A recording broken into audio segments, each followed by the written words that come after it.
Masana masa hatlibra,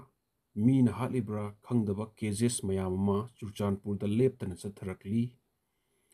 मसाना हाटपगी नत्रगा मीना हाटपगी नोट अमत्ता फंगदबनिना कनाना तौरिबनो दुदि खंगद्रे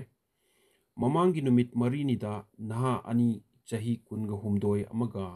कुनगा निपान अमसु थौरियानदुना सिरमखी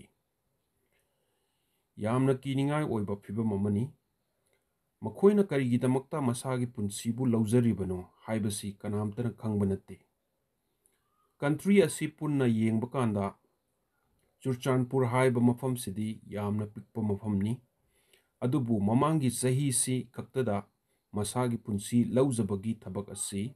केस तरागा तरुक सुरबनी ममांगी चही तरासी पुन्ना येंगगदी रजिस्टर तौबा केस 176 नि अदु ओरगदी चही अमदा मी 17.6 की चांगनी समना हायरबदा था अमदा मी अमा खरा हेनबगी चांगदा हाइबे यारे सिगुंबा सीबगी सर्वेदा पुन्ना नुपा चामगा कुंट्रागा निपान अमसुंग नुपी कुंट्रागा निपान नि सहीना 19 to 40 की रेंज ता लैबा ngaतनी हाइरिबा सही ग्रुप असि केस 65.9% नि अतैना सिगी रेंज सिगी मथक नत्रगा मखानी 2023 दगी हौरगा सही 40 मथक की मी कया अमा सिनिंगबगी वखलोन चेनबा हौरखी मसी हिंगबगी लंबी लैरक्तबदगी नत्रगा